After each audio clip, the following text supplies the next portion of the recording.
வணக்கம். வின்னெக்ஸ் கிளாஸ் அகாடமியிலேருந்து இன்றைக்கி நம்ம பார்க்குற வீடியோ பிஜிடிஆர்பி கல்வி உளவியலில் யூனிட் 4ஓட வீடியோஸ். முதல் கேள்வி, திறன் மேம்பாடு திட்டங்கள் யாருக்காக வடிவமைக்கப்படுகின்றன? ஓகேவா, நம்ம 4வது யூனிட் ஃபுல்லாக எப்படி இருக்கும் அப்படின்னா கல்விகள் பற்றி, ஒரு சின்ன குழந்தைக்கு எப்படி கல்வி நம்ம சொல்லி கொடுக்குறது, என்ன மாதிரியான சோதனை முறையெல்லாம் அவங்கள செஞ்சு அவங்களுக்கு நம்ம எப்படி சொல்லி கொடுத்தா புரியுங்கிறத நம்ம தெரிஞ்சுக்கிறதுக்கான ஒரு யூனிட் தான் என்னென்னா யூனிட் 4.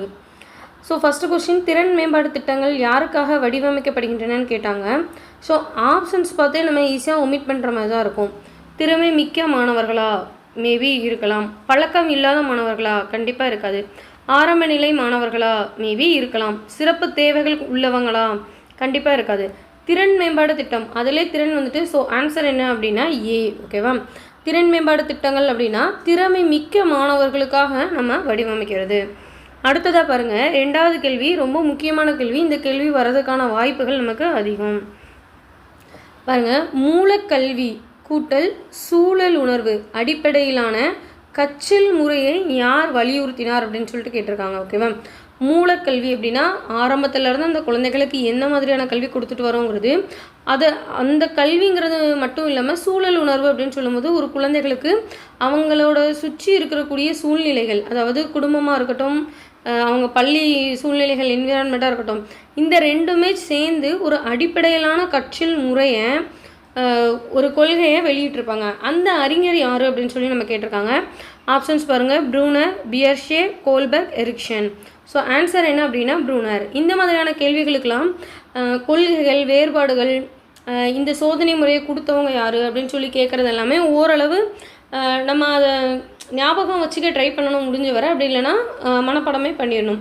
மூலக்கல்வி சூழல் உணர்வு அப்படின்னா ப்ரூனர் அப்படின்னு சொல்லி ஞாபகம் வச்சு படிச்சுக்கோங்க. ஓகேவா, அடுத்ததான் 3வது கேள்வி பாருங்கள். கோல்பர்க் தனது கோட்பாட்டில் எத்தனை நெறிமுறை வளர்ச்சி நிலைகளை வரையறுத்தார்? ஓகேவா, கோல்பர்க் அவரோட கோட்பாட்டில் எத்தனை நெறிமுறை வளர்ச்சி நிலைகளை வரையறுத்தார் அப்படின்னா 3 நிலைகள் தான் அவர் வரையறுத்தது. ஓகே, அடுத்த கேள்வி பாருங்கள், 4வது கேள்வி. ப்ரூனர் கூறிய திறனுக்கேற்ப கற்றல். ஸோ இதிலே நமக்கு ஒரு கொஷின் தான், ஆனால் நமக்கு 2 விதமான ஆன்சர்ஸ் இதில் நம்ம எக்ஸ்பெக்ட் பண்ணலாம். திறனுக்கேற்ப கற்றல், அப்போ ப்ரூனரோட ஒரு கொள்கை என்னன்னு சொல்லி நமக்கு தெரியும், திறனுக்கேற்ப கற்றல் அப்படிங்கிறது தெரிஞ்சிடும். என்ற கொள்கையின் நோக்கம் என்ன அப்படின்னு சொல்லி கேட்டிருக்காங்க. ஸோ ஆப்ஷன்ஸ் பார்க்கலாம். மாணவர்களுக்கு ஒரே பாடங்களை தருவது, மாணவர்களின் மனத்திறன் மற்றும் ஆர்வத்திற்கு ஏற்ப பாடங்களை அமைத்தல், ஒழுக்கத்தை கட்டுப்படுத்துதல், தேர்வில் வெற்றி பெறுதல். ஸோ 4th கொஸ்டின் ஆன்சர் பாருங்கள். நமக்கு ஆப்ஷன் பார்க்கும்போதே தெரிஞ்சுட்டு, திறனுக்கேற்ப கற்றல் அப்படின்னா மாணவர்களோட மனத்திறன் மற்றும் அவங்க ஆர்வத்துக்கு ஏற்ற பாடங்களை நமக்கு கொடுக்குறோம். ஒருத்தவங்க என்ன விஷயத்தில் டேலண்டடாக இருக்காங்களோ நம்ம அந்த டேலண்ட்டை இன்க்ரீஸ் பண்ண ட்ரை பண்ணுறது தான் என்னது அப்படின்னா திறனுக்கேற்ப கற்றல் அப்படிங்கிறத சொல்ல வராங்க. ஓகேவா, இந்த திறனுக்கேற்ப கற்றல்ங்கிறதோட ஆசிரியர், அந்த கொள்கையோட ஆசிரியர் யாருன்னா ப்ரூனர். ஓகே, அடுத்ததான் 5வது கேள்வி பாருங்கள். கீழ்கண்ட பரிமாணங்களில் எது உணர்ச்சி வளர்ச்சியை குறிக்கிறது? ஓகேவா, கீழ்கண்ட பரிணாமங்களில் எது உணர்ச்சி வளர்ச்சியை குறிக்கிறது? ஆப்ஷன் ஏ புத்திசாலித்தனம், பி நெருக்கம் மற்றும் நட்பு உருவாக்கம், நெறிமுறை செயல்கள். ஆப்ஷன் சி, டி உடல் ஒழுங்கு. உணர்ச்சி வளர்ச்சி அப்படின்னு சொல்லும்போது அது நெருக்கம் மற்றும் நட்பு உருவாக்கம். ஓகேவா, நமக்கு இதில் பார்க்கும்போதே தெரியும் மீதி எல்லாமே எப்படி இருக்குது அப்படின்னா உணர்ச்சி ரீதியாக வராது. நமக்கு நம்ம ஒருத்தங்கிட்ட ஃப்ரெண்ட்ஷிப்பாக இருக்கிறோம் அப்படின்னா அது ஒரு விதமான ஃபீல். ஸோ அதை தான் அப்படி சொல்ல வந்திருக்காங்க. ஓகேவா, கீழ்கண்ட பரிமாணங்களில் உணர்ச்சி வளர்ச்சிங்கிறது நெருக்கம் மற்றும் நட்பு உருவாக்கம். 6வது கேள்வி பாருங்கள். பியாஜே கூறிய, ஸோ இந்த கவிஞர் என்ன சொன்னார், இந்த அறிஞர் என்ன சொன்னார் அப்படின்னு சொல்லி நோட் பண்ணிக்கோங்க. ஏற்கனவே உள்ள தகவல்களை பயன்படுத்தி புதியதை உருவாக்குதல் அப்படிங்கிற செயல் எதன் மூலமாக செய்யலாம் அப்படின்னு சொல்லிட்டு பியாஜே கேட்குறாரு. ஓகேவா, ஏற்கனவே அது இருக்குது, ஆனால் அதை பயன்படுத்தி புதுசாக ஒன்று செய்யணும் அப்படிங்கிறது எதன் மூலயமா செய்யலாம் அப்படின்னு சொல்லி கேட்குறாரு. ஸோ ஆப்ஷன்ஸ் ஒமிட் பண்ணுற மாதிரி இதை நம்ம ரீட் பண்ணும்போதே பண்ணலாம். எப்படின்னா தனிமைப்படுத்துதல் கண்டிப்பாக கிடையாது. ஒருத்தவங்களை தனிமைப்படுத்தினா அவங்களால புதுசாக எதையுமே ட்ரை பண்ண முடியாது. இணைத்தல் மேபி சான்ஸ் இருக்குது அதுக்காக.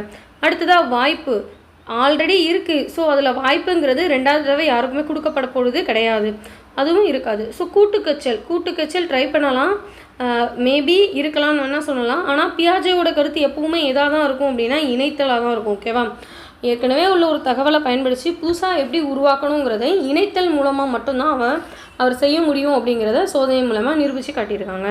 ஓகே, அடுத்ததாக 7வது கேள்வி பாருங்கள். கல்வியில், அதாவது நம்ம படிச்சுட்டு இருக்கிறது எல்லாமே கல்வி உளவியல், அதில் கல்வியில் அப்படிங்கிற டாப்பிக்கில் UDL அப்படின்னு சொல்லி கொடுத்துருக்காங்க. ஸோ UDLோட ஃபுல் ஃபார்ம் என்னன்னு தெரிஞ்சுக்கோங்க. Universal design for learning. கல்வி அப்படிங்கிற டாபிக் ஃபுல்லாகவே கற்றல் அப்படிங்கிற ரிலேட்டடாக தான் வரும். ஸோ UDL அப்படின்னு சொல்லும்போது யூனிவர்சல் டிசைன் ஃபார் லேர்னிங் அப்படிங்கிறதோட நோக்கம் என்ன அப்படின்னு சொல்லி கேட்டிருக்காங்க. ஸோ 7th கொஸ்டின் ஆப்ஷன்ஸ் பாருங்கள். ஒரே மாதிரியான கற்றல் நடைமுறையாக, மாணவர்களோட வேறுபாடுகளை ஏற்கக்கூடிய வடிவமைப்பாக, தேர்வு முறை மாற்றமாக, ஆசிரியருக்கான பயிற்சியாக. ஸோ நமக்கு கேட்டிருக்கிறது என்ன அப்படின்னா லேர்னிங். ஸோ லேர்னிங் ரிலேட்டடாக இருக்கிறது என்ன ஆப்ஷன்ஸ் சொல்லி பார்த்தோம்னா, இப்போது தேர்வு முறை மாற்றம் கண்டிப்பாக இருக்காது. இது நம்ம படிக்கிறதுக்கான ஒரு விஷயமா இருக்காது. ஆசிரியருக்கான பயிற்சியும் இதில் வராது. மாணவர்களோட வேறுபாடுகளை இருக்கக்கூடிய வடிவமைப்பு எல்லாம் ஒரே மாதிரியான கற்றல் நடைமுறை. ஸோ ஒவ்வொரு நம்ம எக்ஸாம்பிள் ஈஸியாக இதை எப்படி யோசிக்கலாம் அப்படின்னா, இதில் வந்து யூனிவர்சல்னு சொல்லிட்டாங்க. ஸோ வேர்ல்டு ஃபுல்லாகவே ஒரே மாதிரியான கற்றல் நடைமுறையாக இருக்குது, கண்டிப்பாக கிடையாது. அப்போது மாணவர்களோட வேறுபாடுகளை ஏற்கக்கூடிய வடிவமைப்பாக தான் எது இருக்கும் அப்படின்னா UDL, universal designs for learning இருக்கும் அப்படின்னு சொல்லி சொல்கிறாங்க. ஓகே, அடுத்ததாக கேள்வி நம்பர் 8 பாருங்கள். எது இளமை பருவத்தில் அறிவாற்றல் வளர்ச்சியின் பண்பு அல்ல? ஓகேவா, கொஸ்டின் எல்லாம் தெளிவாக ரீட் பண்ணணும். பண்பு உடையதா பண்பு அல்லாததா அப்படின்னு சொல்லி கேட்டிருக்காங்க. எது இளமை பருவத்தில் அறிவாற்றல் வளர்ச்சியில் பண்பு அல்ல அப்படின்னா, நுட்பமாக சிந்திக்கும் திறன், அடுத்து தர்க்க ரீதியான பகுத்தறிவு மற்றும் சிக்கல் தீர்வுகள். ஆப்ஷன் சி பாருங்கள், முடிவெடுப்பதில் தன்னல சிந்தனை ஆதிக்கம் செலுத்துதல். ஆப்ஷன் டி, எதிர்கால திட்டமிடல். எது இதில் அவங்களோட அறிவாற்றல் பண்பில் சிறந்தது அல்ல, அதாவது பண்பே கிடையாது அப்படின்னு சொன்னால், நுட்பமாக சிந்திக்கக்கூடிய அறிவு நிறைய பேருக்கு இருக்கலாம். தர்க்க ரீதியான பகுத்தறிவு, சிக்கல்களை தீர்க்கக்கூடிய டேலண்ட் நிறைய பேருக்கு இருக்கலாம். முடிவெடுப்பதில் தன்னல சிந்தனை ஆதிக்கம் செலுத்துதல். ஸோ இது வந்து ஒரு நல்ல அறிவாற்றலுக்கான பண்பு கிடையாது. எதிர்கால திட்டமிடல், இது 3மே நீங்களே ஆப்ஷன் ரீட் பண்ணும்போதே தெரியும், இந்த 3மே இருக்கலாம் எல்லாருக்குமே. ஆனால் பண்பு கிடையாததில் இது யாருக்குமே இருக்கக்கூடாது அப்படிங்கக்கூடிய ஒரு விஷயம். ஸோ 9th கொஸ்டினுக்கு ஆன்சர் என்ன அப்படின்னா சி. அடுத்ததாக பாருங்கள் 9வது கொஸ்டின். கோல்பர்க்கின் கோட்பாட்டின்படி ஒரு நியாயமற்ற பள்ளி விதியை அது நீதியின் கொள்கையை மீறுவதால் எதிர்க்கும் ஒரு இளம் பருவத்தினர் பெரும்பாலும் எந்த ஒழுக்கமுறை வளர்ச்சி முறையில் இருக்கிறார்கள்? ஸோ இதில் நம்ம பார்க்கக்கூடியது ஒழுக்க வளர்ச்சி முறையில் 4 டிஃப்ரெண்ட் கொடுத்துருக்காங்க. ஸோ அவங்க எந்த நிலையில் இருக்கிறாங்க அப்படின்னு சொல்லிட்டு தான் இப்போ நம்ம ஆன்சர் பண்ணணும். ஆப்ஷன் ஏ என்ன அப்படின்னா முன் பாரம்பரிய நிலை. ஆப்ஷன் பி பாரம்பரிய நிலை. ஆப்ஷன் சி பின் பாரம்பரிய நிலை. ஆப்ஷன் டி ஒழுங்குமுறை நிலை. ஓகேவா, ஸோ 9th கொஸ்டின்ஸ்க்கு ஆன்சர் என்ன அப்படின்னா பின் பாரம்பரிய நிலை. ஓகேவா, அவங்க கோட்பாட்டின்படி, கோல்பர்க்கோட கோட்பாட்டின்படி ஆன்சர்ஸ் என்ன அப்படின்னா பின் பாரம்பரிய நிலை. அடுத்ததாக 10வது கேள்வி பாருங்கள். ஒரு கூற்று காரணம் மாதிரி கொடுத்துருக்காங்க. ஸோ நமக்கு டிஎன்பிசியில் டெட்டில் மட்டும் தான் கூற்று காரணம் வரும்லாம் கிடையாது. எஜுகேஷன் மெத்தடாலஜி பொறுத்தவரை PGTRBலையும் கூற்று காரணம் வரலாம். கூற்று ஏ என்ன அப்படின்னா, மெதுவாக கற்கும் மாணவர்களுக்கு சராசரிக்கும் குறைவான நுண்ணறிவு இருக்கும், மேலும் அவர்களால் கல்வியில் சிறப்பாக செயல்பட முடியாது. ஓகேவா, கூற்று ஏ சொல்லியிருக்காங்க. அப்படி கூற்று பி பாருங்கள். கற்றல் வேகம் மற்றும் திறனில் உள்ள தனிப்பட்ட வேறுபாடுகள் ஆசிரியர்கள் வேறுபடுத்தப்பட்ட ஆதரவை வழங்க வேண்டும் என்று கூறுகிறது. ஸோ ஆப்ஷன் ஏ பாருங்கள். ஏ மற்றும் ஆர் ரெண்டும் உண்மை. ஆர் என்பது ஏக்கு சரியான விளக்கம். ஓகேவா, நம்ம ஒரு கொஸ்டினை எப்படி ஃபுல்லாக ரீட் பண்ணுறோமோ அதே மாதிரி ஆப்ஷன்ஸையும் ஃபுல்லாக ரீட் பண்ணுவோம். சரியான விளக்கமாக, சரியான விளக்கம் இல்லையா, எது உண்மை எது தவறு அப்படின்னு தெரிஞ்சு தான் நம்ம எடுக்கணும். ஸோ ஃபஸ்ட்டு ஆன்சர் என்ன அப்படின்னு சொல்லி பார்க்கலாம். மெதுவாக கற்கும் மாணவர்களுக்கு சராசரிக்கும் குறைவான நுண்ணறிவு இருக்கும், மேலும் அவர்களால் கல்வியில் சிறப்பாக செயல்பட முடியாதுங்கிறது வந்து தப்பு. மெதுவாக கற்றாலும் அவங்க சரியான நுண்ணறிவு பெற்றுக்கொண்டு தான் வருவார்கள். நம்ம கூட படிக்கிறதுல நம்ம ஃப்ரெண்ட்ஷிப்லேயே பாருங்கள், நிறைய பேர் ஸ்லோ லேர்னர்ஸ் இருப்பாங்க, ஆனால் அவங்களும் நல்லா தான் படிப்பாங்க. ஓகேவா, அவங்க படிக்க மாட்டாங்க, ஸ்கோர்ஸ் பண்ண மாட்டாங்க மார்க்ஸு அப்படின்லாம் கிடையாது, ஸ்லோவாக படிப்பாங்க. மற்றபடி நம்ம என்ன நல்லா படிக்கிற ஸ்டூடெண்ட்ஸ் என்ன ஈக்குவல் மார்க் வச்சுருப்பாங்களோ அந்த அளவுக்கு அவங்களாலே பண்ண முடியும். ஸோ ஆப்ஷன் ஏ வந்து தவறு, ஆப்ஷன் ஆர் வந்து சரி. ஓகேவா, ஸோ ஆன்சர் என்ன இருக்கும் அப்படின்னா இதுக்கு டி. ஓகேவா, 10th ஒன்றுக்கு ஆன்சர் ஏ தவறு, ஆர் வந்து உண்மை. அடுத்தது 11வது கேள்வி பாருங்கள். உள்ளடக்கிய கல்வி அப்படிங்கிறதோட நோக்கம் என்ன அப்படின்னு சொல்லி கேட்டிருக்காங்க. நம்ம ஃபுல்லாக கல்வி ரிலேட்டடாக படிக்கிறதுனால உள்ளடக்கிய கல்வி அப்படிங்கிறதோட நோக்கம் என்ன? சிறப்பு தேவைகள் உள்ளவர்களை தனியாக கற்பித்தல். ஆப்ஷன் பி என்ன அப்படின்னா அனைவரும் ஒரே வகுப்பில் சேர்ந்து கற்க. ஆப்ஷன் சி தேர்வில் வெற்றி பெற செய்தல், போட்டியில் வெற்றி பெற செய்தல். ஓகேவா, தேர்வு போட்டி ரெண்டுமே வெற்றி பெற செய்தலோட நோக்கம். ஸோ அது ஒரு உள்ளடக்கிய கல்வியாக இருக்காது. சிறப்பு தேவைகள் உள்ளவர்களை தனியாக யாரையுமே தனியாக கவனிக்கவே கூடாது. எஜுகேஷன் பொறுத்தவரை ஒரு டீச்சர் ஒரு ஸ்டூடெண்ட்டை எப்போவுமே ஸ்பெஷலாக கவனிக்கக்கூடாது. எந்த டைமில் ஸ்பெஷலாக கவனிக்கணும் அப்படிங்கிறதே பியாஜே அப்படிங்கிற அறிஞருமே குறிப்பிட்டிருப்பார். ஓகேவா, ஸோ அனைவரும் ஒரே வகுப்பில் சேர்ந்து கற்க அப்படிங்கிறது தான் உள்ளடக்கிய கல்வியோட மிகப்பெரிய முக்கியமான நோக்கம். ஓகேவா, அடுத்ததாக 12வது கேள்வி பாருங்கள்.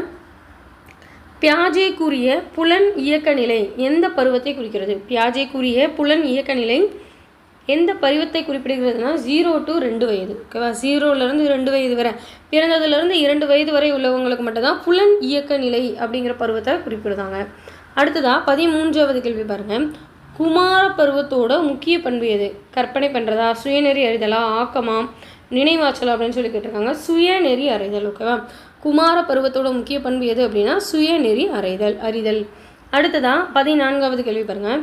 மாணவர்கள் தங்களது மன அழுத்தத்தை கையாள கற்றுக்கொள்ளக்கூடிய திறன் எது? ஸோ நம்ம இப்போ உள்ள ஜென்ரேஷனோட எஜுகேஷன்ஸ் எல்லாமே ரொம்ப ஸ்ட்ரெஸ்ஃபுல்லாக தான் போயிட்டுருக்கு. ஸோ அதுக்காக அப்போமே நம்ம ஃபாரின்ஸ் அறிஞர்கள்லாம் அப்போமே ஒருத்தவங்க படிக்கும்போது கண்டிப்பாக மன அழுத்தம் வரும் அப்படிங்கிறத தெரிஞ்சு அதுக்கான சோதனை முறை அதை ஆராய்ச்சி பண்ணி ஒரு ஸ்டூடெண்ட்ஸை என்ன மாதிரி ஹேண்டில் பண்ணணும் ஸ்ட்ரெஸ்ஸாக இருக்காங்கன்னா அதெல்லாம் நமக்கு எஜுகேஷன் மெத்தடில் சொல்லி கொடுத்துருக்காங்க. ஸோ அதை அவங்க என்ன மாதிரி அந்த விஷயத்தை நம்ம கையாளணும் அப்படின்னு சொல்லி கேட்டிருக்காங்க அவங்களோட உடற்திறன் மூலமாக. ஓகேவா, ஏதாவது மன அழுத்தம் அதிகமாக வரும்போது அவங்களோட உடல் திறன் அவங்களோட திறன் என்னென்னு அவங்களுக்கு நம்ம வெளிப்படையாக கொண்டு வந்து காட்டி தான் நம்மளால் அதை கற்றுக் கொடுக்க முடியும். ஓகே, அடுத்ததாக 15வது கேள்வி பாருங்கள். சிறப்பு தேவைகள் கொண்ட மாணவர்களுக்கான நடைமுறையில் உள்ள திட்டம் இது. ஸோ சிறப்பு தேவைகள் கொண்ட மாணவர்களுக்காக நடைமுறை திட்டம் எதுனா அவங்கள இன்னும் நம்ம மேம்படுத்துறது தான். ஸோ ஆன்சர் என்ன அப்படின்னா 15வது கொஸ்டினுக்கு ஸோ மேம்பாடு திட்டமில் திருத்த திட்டம். ஓகேவா, திருத்த திட்டம் சிறப்பு தேவைகள் கொண்ட மாணவர்களுக்கான நடைமுறையில் உள்ள திட்டம் எது அப்படின்னா திருத்த திட்டம். ஓகேவா, ஆன்சர் சி திருத்த திட்டம்.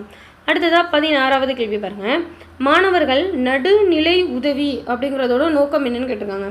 மாணவர்களுக்கு நடுநிலை உதவி அப்படின்னு சொல்லிட்டு அதாவது இப்போ நம்ம 6th to 10th வரை படிச்சுட்ருக்கோம். ஸோ நம்ம எயித்தில் கம்பல்சரி பாஸ் பண்ணணும் அப்படின்னு சொல்லுவோம்ல, அந்த மாதிரியான ஒரு விஷயங்கள் தான் என்ன அப்படின்னா நடுநிலை உதவி அப்படிங்கிற மாதிரி குறிப்பிடுவாங்க. ஆப்ஷன் ஏ என்ன அப்படின்னா ஆசிரியரோட பொறுப்பை குறைக்கணுமா, இல்லைனா மாணவர்களோட ஒழுக்கத்தை கட்டுப்படுத்தணுமா, கல்வியில் பின்வரும் மாணவர்களுக்கு ஆதரவாக இருக்கணுமா, தேர்வு எழுதி வெற்றி பெறணுமா. ஸோ நம்ம கல்வின்னு படிக்கிற எதுலையுமே நமக்கு தேர்வு எழுதி வெற்றி பெறது போட்டியில் வெற்றி பெறது எதுவுமே வராது ஆன்சரில். ஆசிரியரோட பொறுப்பை குறைக்கிறதுங்கிறது வராது, ஏன்னா இது மாணவர்களோட ரிலேட்டடாக இருக்குது. நடுநிலை உதவிங்கிறது ஒரு குழந்தை ஒழுக்கமான குழந்தைக்கு தான் நம்ம உதவிங்கிறத பண்ணுவோம். முக்கியமாக சேட்டை பண்ணுற பிள்ளைங்களை அதிகமாக எக்ஸ்பெக்டேஷன் வைக்க மாட்டோம். ஸோ ஆன்சர் என்ன அப்படின்னா சி கல்வியில் பின்வரும் மாணவர்களுக்கு ஆதரவாக இருக்கா. ஓகேவா, பின்வரும் மாணவர்கள் அப்படின்னா அவங்க எஜுகேஷன் ரிலேட்டடாகவும் இருக்கட்டும், ஃபேமிலி சுச்சுவேஷன் ரிலேட்டடாகவும் இருக்கட்டும், எல்லாத்துலேயுமே பேக்கர்டாக இருப்பாங்கள்ல. ஸோ அந்த மாதிரியான ஸ்டூடெண்ட்ஸுக்கு தான் ஆதரவாக இருக்கிறதுக்கு தான் நடுநிலை உதவி திட்டத்தோட நோக்கம் அப்படின்னு சொல்லி குறிப்பிட்றாங்க. அடுத்ததாக கேள்வி நம்பர் 17 பாருங்கள். உளவியல் நோக்கில் ஒரு மாணவனின் சிந்தனையின் ஒழுங்கு மற்றும் தீர்வறிவு எதன் அடிப்படையின் கீழ் வருகிறது? ஸோ ஒழுங்கு மற்றும் தீர்வறிவு. ஆப்ஷன் ஏ நெறிமுறை வளர்ச்சி, ஆப்ஷன் பி உணர்ச்சி வளர்ச்சி, ஆப்ஷன் சி அறிவு வளர்ச்சி, ஆப்ஷன் டி உடல் வளர்ச்சி. ஸோ ஒரு மாணவனோட அவனோட சிந்தனையாக இருக்கட்டும், அவனோட தீர்வு அறிவு அதுலேயே அறிவுன்னு கொடுத்துட்டாங்க. ஸோ ஆன்சர் என்ன அப்படின்னா அறிவு வளர்ச்சி. ஓகேவா, ஸோ முடிஞ்ச வரை இந்த மாதிரி எஜுகேஷன் மெத்தடாலஜி பொறுத்தவரை கொஸ்டின்ஸ்லேயே நமக்கு ஆன்சர் எடுக்கிற மாதிரி தான் இருக்கும். ஸோ நம்ம அதுக்கேற்றப்பல நம்மளை தயார் பண்ணி அதுக்கேற்றப்பல கொஸ்டின்ஸை ப்ரிப்பேர் பண்ணும்போது அது கொஞ்சம் ஈஸியாக இருக்கும். அடுத்ததாக 18வது கேள்வி பாருங்கள். தனி மாணவர்களின் மனப்பாங்குகளுக்கு ஏற்ப கற்பது எவ்வகையான கற்றல்? ஓகே, ஒரு மாணவன் தனியாக அதாவது நம்ம அவங்கள ஸ்பெஷல் கேர் பண்ணி கவனிப்போம் அப்படின்னு சொல்லுவோம்ல. ஸோ அந்த மாதிரியான கற்றல் உள்ள மனப்பான்குள்ள ஸ்டூடெண்ட்ஸை என்ன மாதிரியான கற்றல் வகை அவங்களுக்கு நம்ம கொடுக்கணும் அப்படின்னா வித்தியாசப்படக்கூடிய கற்றல்.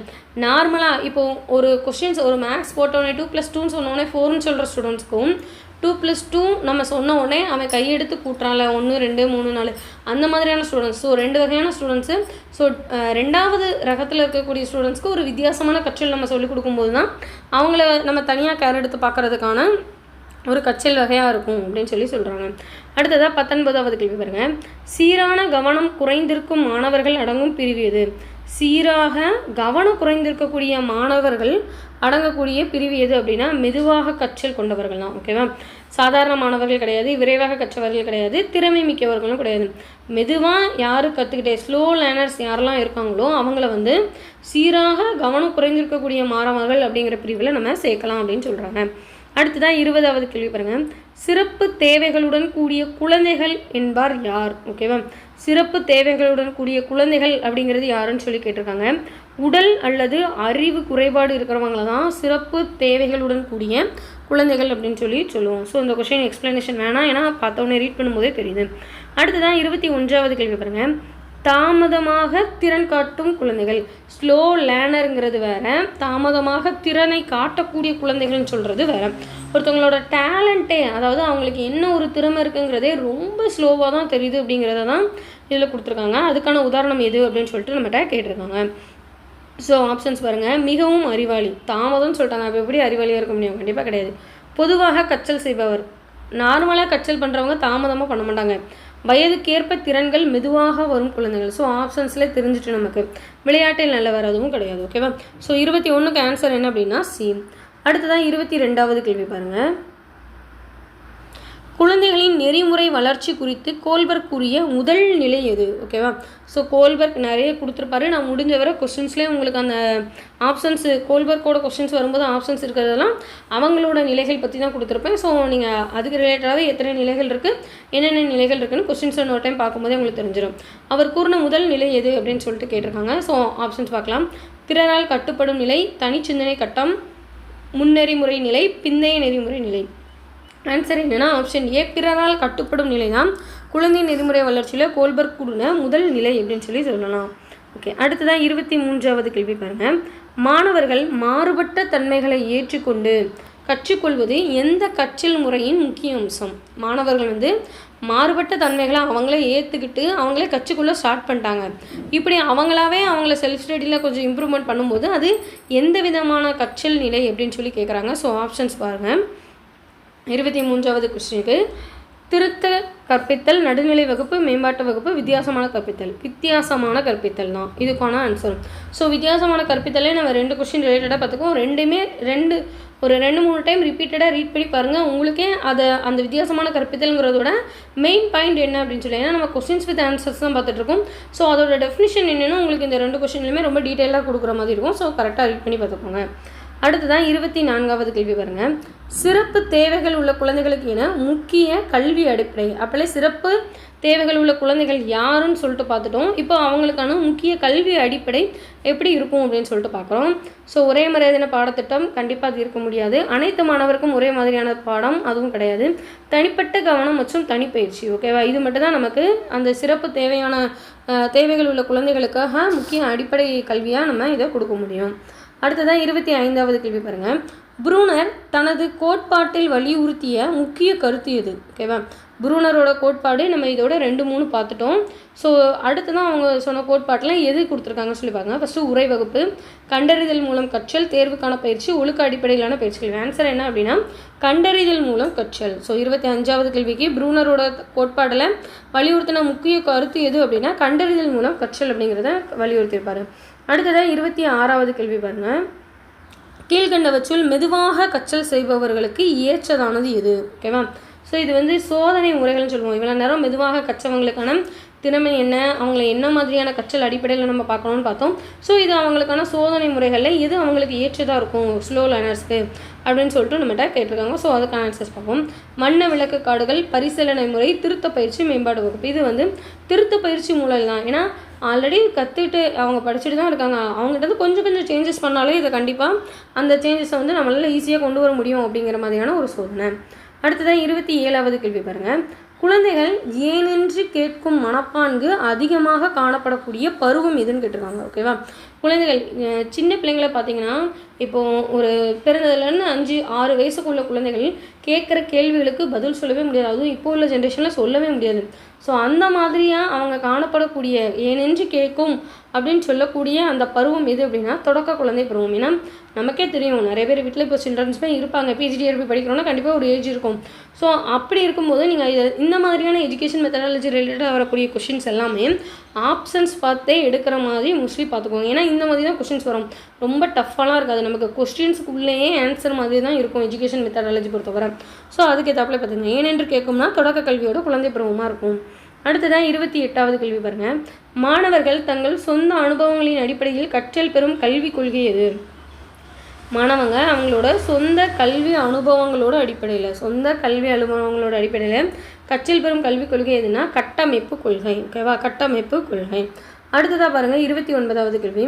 முழுமையான மாணவர் வளர்ச்சி என்பதை அடைவதற்கான முக்கிய நடவடிக்கை எது? முழுமையான மாணவர் வளர்ச்சி அப்படின்னு சொல்லிட்டாங்க. அதை அடைகிறதுக்கு முக்கியமான நடவடிக்கை எது அப்படின்னு சொல்லி கேட்டிருக்காங்க. தேர்வு பயிற்சி மட்டும்தானா? கண்டிப்பாக கிடையாது. அறிவுத்திறன் வளர்ச்சி மட்டும்தானா? கண்டிப்பாக கிடையாது. உடல், மனம், சமூக உணர்ச்சி வளர்ச்சி இது கண்டிப்பாக வேணும். நேரம் வீணாக்கும் செயல்கள் முழுமையான மாணவர்கள் செய்யக்கூடாத ஒரு செயல். ஸோ உடல், மன, சமூக உணர்ச்சி வளர்ச்சி அப்படிங்கிறது தான் முழுமையான மாணவர் வளர்ச்ி அப்படிங்கிறதுக்கான நடவடிக்கை. அடுத்ததான் 30வது கேள்வி பாருங்கள்.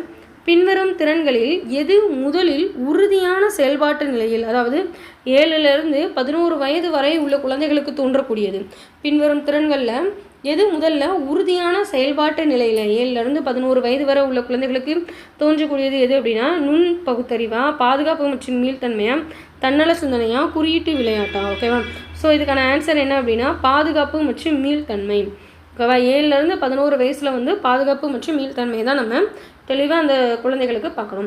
ஸோ இன்றைக்கி நம்ம பார்த்த யூனிட் என்ன அப்படின்னா யூனிட் 4 PGTRBயில் கல்வி அப்படிங்கிற யூனிட்லேருந்து பார்த்துருக்கோம். ஸோ கல்விங்கிற யூனிட்டில் கோல்பர்க், பியார்ஷே, ப்ரூனர் இந்த 3 பேர் தான் அதிகபட்சமாக அறிஞர்கள் வருவாங்க. ஸோ எதுக்காக இந்த மாதிரி சொல்கிறேன்னா ஒவ்வொரு யூனிட்லேயும் கொஞ்சம் அறிஞர்களை தான் நம்ம படிப்போம். ஸோ அந்த யூனிட்லேருந்து நமக்கு கொஸ்டின் வருதான். ஸோ ஆப்ஷனில் அந்த 3 பேரில் யாராவது 2 பேர் தான் இருப்பாங்க மோஸ்ட்லி. அந்த 2 பேரில் யாரும் சூஸ் பண்ணுறது தான் நமக்கு கஷ்டமாக இருக்கும். 2 பேர் நிச்சயமாக வேறு ஒரு அறிஞர்களை தான் அவங்க கொடுத்துருப்பாங்க. ஸோ கல்வின்னு சொல்லும்போது ப்ரூனர், பியார்ஷே, கோல்பர்க் இவங்க தான் வருவாங்க. ஓகேவா? ஸோ அது ரிலேட்டடாகவே கொஸ்டின்ஸ்லாம் பார்த்து படிச்சுக்கோங்க. அடுத்த வீடியோ யூனிட் 5 அடுத்து அப்லோட் ஆகும். ஸோ லாஸ்ட்டு யூனிட் 3 பண்ணும்போது நிறைய பேர் அதிலே கொஸ்டின்ஸ் ஆன்சர் லைவில் சொல்லுங்கள், கமெண்ட்டில் சொல்லுங்கன்னு சொல்லுங்கள். நிறைய பேர் கரெக்டாக சொல்லியிருந்தீங்க. ஸோ 12th கொஸ்டின் மட்டும் லாஸ்ட் டைம் யூனிட் 3ல் நான் எக்ஸ்ப்ளனேஷன் கொடுக்கும்போது மறந்துட்டேன். ஸோ 12th கொஸ்டினுக்கான ஆன்சர்ஸ் அந்த குரூப்லேயே ஒருத்தவங்க கமெண்ட்லேயே போட்டிருந்தாங்க. ஸோ அதையுமே நோட் பண்ணிக்கோங்க. ஸோ கண்டினியூவாக வினஸ் கிளாஸ் அகாடமியோட யூடியூப் சேனலை சப்ஸ்கிரைப் பண்ணிக்கோங்க, லைக் பண்ணுங்கள். PGTRBயோட அடுத்தடுத்த வீடியோக்காக வெயிட் பண்ணுங்கள். நம்ம அக்டோபர் 12 எக்ஸாமுக்கு முன்னாடியே ஸோ யூனிட் 10மே கவர் பண்ணிடலாம். ஸோ அதுக்கேற்றாப்புல ப்ரிப்பரேஷன் நல்லா பண்ணிகிட்டே இருங்க. நன்றி, வணக்கம்.